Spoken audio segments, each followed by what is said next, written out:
Please, everybody, a very, very special presentation. From the one, the only, the culture king of Toronto, your producer for the evening, Kage Wolfe.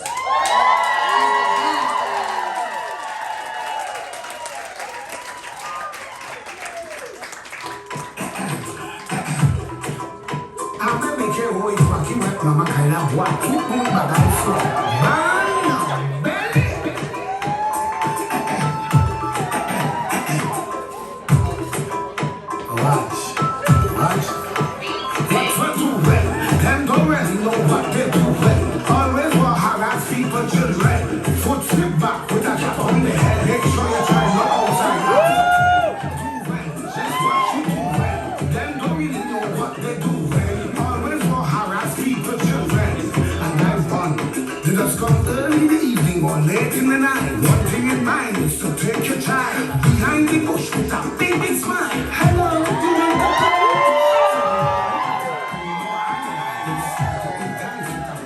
so make sure they crystal, make sure they inside. Cause they were not biting knives. But fun to well, then don't really know what they do. Always want to harass people, children. Foot slip back with a cap on your head. Make sure you try not outside after 10. Do well, just what's for you.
If you don't know, now you know. Kage Wolfe is the culture king. He's the creator of creative culture, which is this production here today. Kage and Creative Culture Productions, who are here every month delivering the best BIPOC-centered cabaret shows in Grenada, in Toronto. One more time, and a jab jab. This has been the third annual Creatures of Culture put on by the only Kage Wolfe, so please give it up for Kage Wolfe. For making a space like this where we can celebrate our own deities and demons and spirits in our own way. It's just so, so special. I gotta, just quickly. Hey.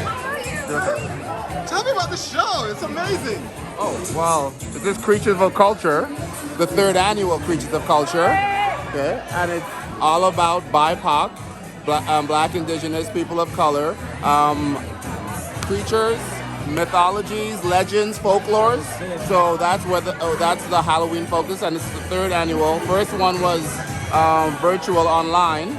And the second one, we brought it back, but in person next year, which was 2021. And it's like, actually, Ola Manu was one of the performers too, last year. And like, we're back for another third year with a brand new cast. And it's like, yeah, and I'm the producer, Kage Wolfe. And what does it mean for you to produce this and put this together? What does it mean for you to do this?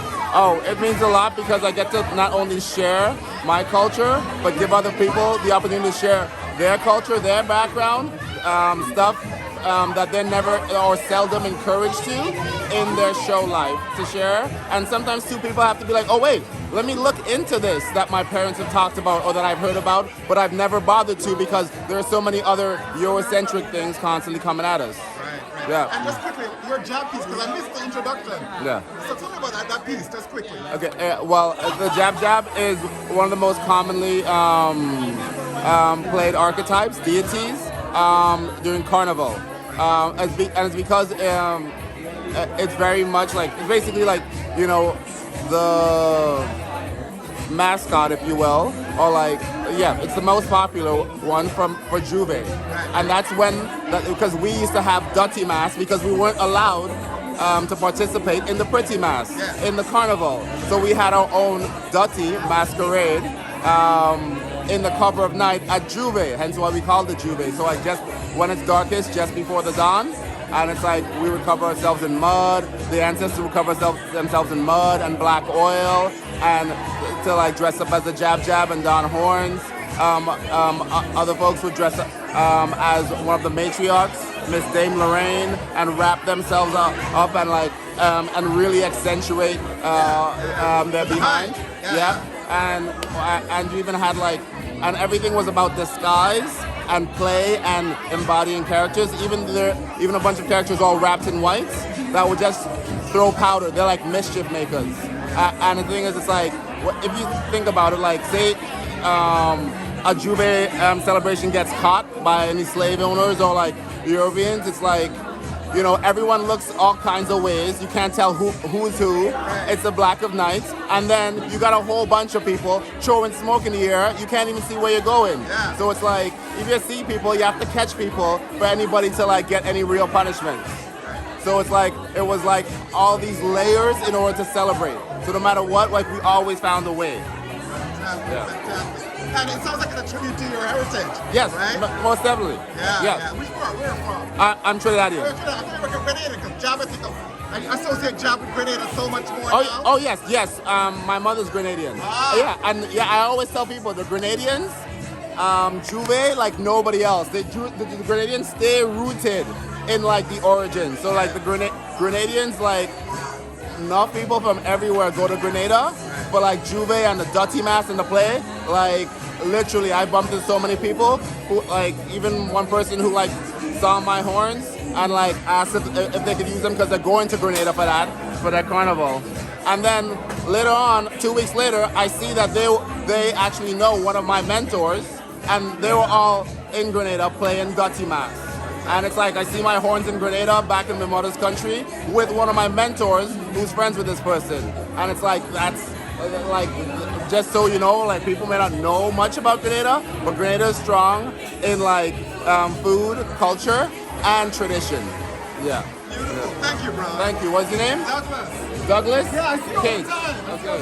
You were wearing your horns one year at La Havana. Yes, exactly. That's what Eric seen me. No. Beautiful. Thank you. Thank you.